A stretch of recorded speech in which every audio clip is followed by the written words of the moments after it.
Welcome everyone to a special show here at Fairview Park Hospital. We're here with Whitney Smith, stroke coordinator for Fairview Park Hospital, and this is Stroke Awareness Month, right, Whitney? That is correct. May is Stroke Awareness Month. Yeah, and so every May we're supposed to try to help the community at large in understanding how to recognize a stroke, be more aware of what's going on with a stroke, or if someone around you may be suffering from a stroke. I've always heard, Whitney, that time is paramount. That is correct. Time is of the essence. Every minute that passes without the appropriate stroke care, you lose about 2 million neurons in your brain. Those do not regenerate. So every minute that passes is age in your brain. Every hour that passes without appropriate treatment, you lose 3.6 years off your lifespan. So time is critical and of the essence in order to get the treatment that you need for acute ischemic stroke. Wow. So let's start with a neuron, you say? A neuron. That is a nerve cell. That's the technical term for a nerve cell. So you lose about 2 million of those every minute that passes after your stroke occurs. Yeah. Okay, so we all have someone around us. Most of us have someone around us, extended family, friend of the family, someone that suffered a stroke before, and you hear of the numbness of one side of the body, maybe some little speech impediment right away, but mostly that numbness, I guess, would be the first sign, or what would be? Well, there's different types of signs. It doesn't necessarily have to be numbness or weakness. That's usually the key thing that draws people to come to the hospital or seek appropriate health care. But numbness on one side of the body, or like tingling or weakness, especially the face, arm, or leg. You can have any type of visual impairment, so that's double vision, blurry vision, can't see out of one eye, can't see out of half of one eye.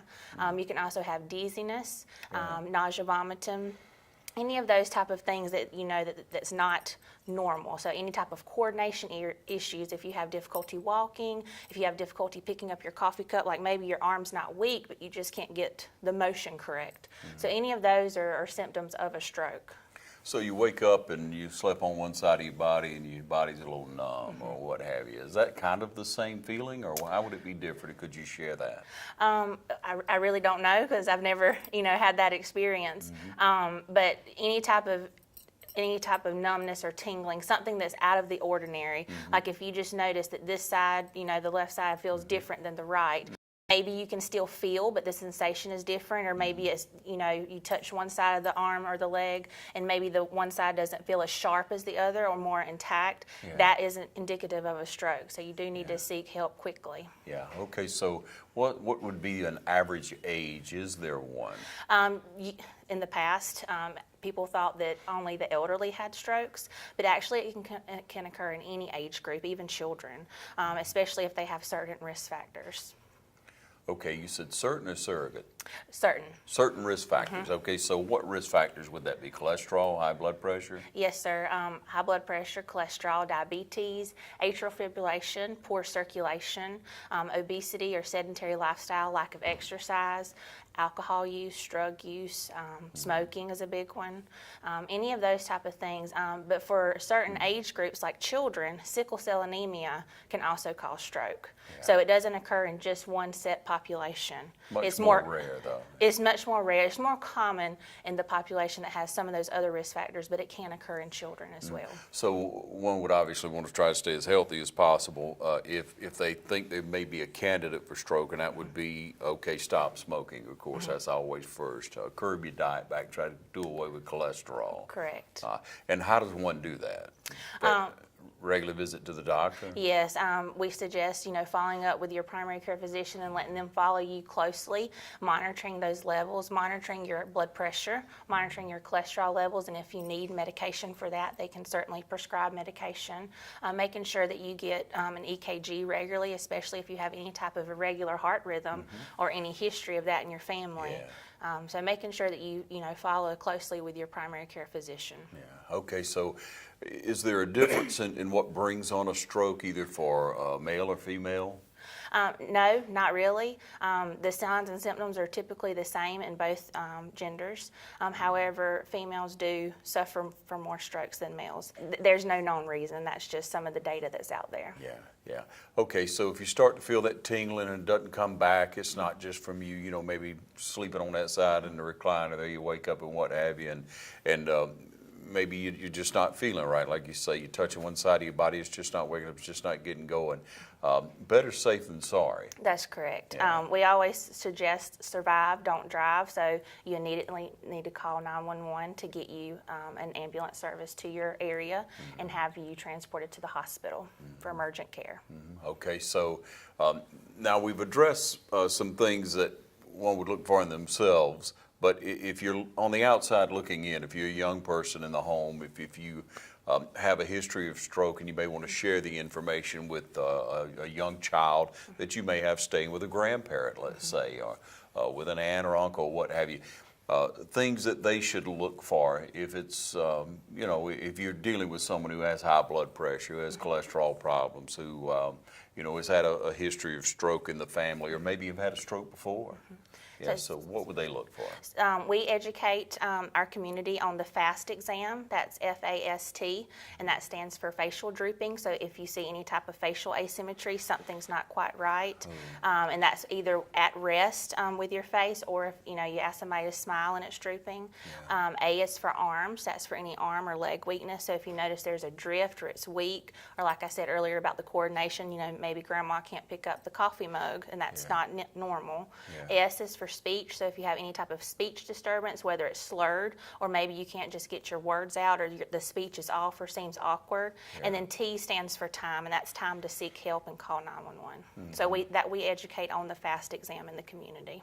Okay, let's reiterate how much is lost with time that lapses. So for every minute that passes, you lose 2 million neurons. That's nerve cells. Okay, now, and there's no way to rebuild those. There's no way to rebuild those. And those nerve cells, how many do we have? Endless amounts, but 2 million every minute. So, you can't rejuvenate those. Those are lost. So it's important to seek help because, our brains are the most precious organ that we have. Yeah. It makes us, think. It helps us determine whether we're happy or sad, as well as other biological functions such as respiratory rate, heart rate, and the way our body works. So what should one do if you're there and someone you suspect they've had a stroke, having a stroke? What should they do with the person? Sit them down, lie them down, put a cold compress on their head? I mean, what do you do besides call 911? Just sit them down and let them rest. I don't recommend them getting up and trying to walk because you don't want them to fall if they have an unsteady gait or any type of gait abnormality with them walking, because you don't want to add, injury to, what's going on with the stroke. So sit them down and then call 911 immediately. Yeah, all right. So put them at ease as much as you can and then call 911 because a lot of people are hard-headed, believe it or not, and they'll want to, hey, I can drive, or you just take me, or that type thing, and you don't want to risk, again, you fall, you hit your head, it makes the situation a lot worse, or you just wait on help to get to you, and that's the best scenario there. Correct. And pre-hospital, EMS can do a lot for our patients before they even get to us. Okay. And they can also call us in and alert that they're coming, so it kind of gathers the team in the emergency department so that we can, treat them quickly and treat them immediately when EMS arrives. Whereas if you come in as a walk-in patient or you have somebody else drive you, we don't have that notification ahead of time. Yeah. So it's always good to call 911 so that, everybody is aware and on board and the team is awaiting your arrival. Yeah, communication's a key on it, isn't it? It is. Okay, so we think about, whatever the situation may be, if I exercise 30 minutes or more a day, if I, keep my weight down to a good amount, those two things can alleviate a lot of problems in life. Correct. We recommend a healthy lifestyle, a healthy diet, at least 30 minutes of exercise, 3 to 5 times a week. And that's typically what the primary care physicians also recommend. Just staying active, making sure you eat well, maintain a good cholesterol level, make sure you're monitoring your blood pressure, especially if you have a history of high blood pressure. Yeah. So what things kind of drive a stroke? What foods would drive a stroke? Oh, okay. Because you said a good diet. Yes. So. Well, fatty foods, high salt foods, because the high salt foods will, elevate your blood pressure, which then again, if you have the elevated blood pressure, that can predispose you to a stroke. So avoiding those fatty foods, those fried foods, sweet tea, that's a big thing here in the South. And then just making sure that you eat lots of fruits and vegetables, at least half your plate in that, protein, and limit your sugar intake. Yeah, and people are just high on sugar these days, it seems like. Sugar, caffeine, that can be an issue, but most of your drinks that are high in the real high in the caffeine, energy drinks I'm referring to, going to be high in sugar as well. And then you got processed foods that That's right. are so detrimental to us, but people keep going back to that same old processed meat, and that's not good for you. That'll bring it on, won't it? It will. Those processed meats, they do have a high salt intake in those. Also fast foods, we tell our patients to avoid those as well. Making sure they're doing some home cooking and making sure it's healthy. Yeah, and you always fall back to, we could eat more fruits and vegetables. We could always eat more fruits That's and vegetables, right? And making sure you're substituting a healthy snack instead of an unhealthy. So not just your meals, but your snacks as well. Making the right choices. So if someone in my family had a stroke in the past, and I say, oh man, I should get checked out. I go to my primary physician. Are there tests you can run to help determine whether or not, or you just look for the symptoms and that's it? Well, there's no specific test for a stroke as far as to prevent one. The thing for healthcare, making sure you're keeping a check on all your levels. So your cholesterol level, making sure you're checking your blood pressure, making sure you have the doctor evaluate your heart so that they can rule out any irregular heart anomalies or any type of irregular heart rhythms, because those are all big things that predispose one to a stroke. Making sure you have your sugars checked regularly, so especially if you're a diabetic, making sure you keep a check on your sugars. Yeah. Okay, so if one would like more information, they could always reach out to you, go online or what have you. So tell us how they would get more information, Whitney. Well, we do have information on our hospital website, so that's fairviewparkhospital.com on stroke.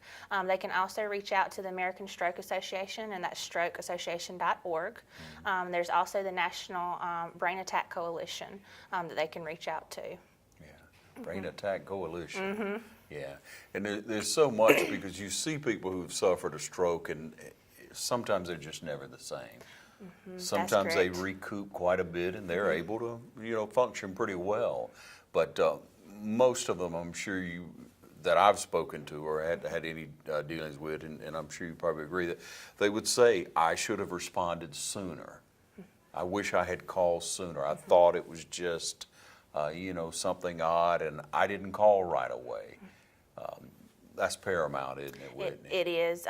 Making sure you get to the hospital quickly in a time-efficient manner, because we have certain treatments that we can do for a stroke, but they are time-sensitive treatments, meaning if you prolong coming to the hospital to seek health care, you probably will not be eligible for those treatments because they are time-sensitive. You're no longer a candidate for that. That is correct.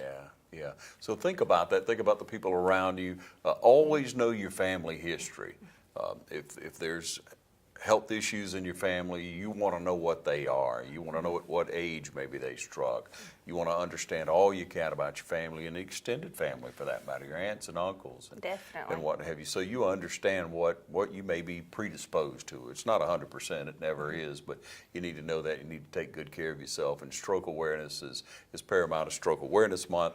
Fairview Park Hospital, Whitney Smith is here for you to make sure you know everything you need to know. So again, you can go online to Fairview Park. You can call out and speak. If you'd like more information as a civic church group, you can always get in touch with Whitney Smith here at Fairview Park. Thank you, Whitney. You're welcome. Thank you for having me. All right. Thank you for joining us right here.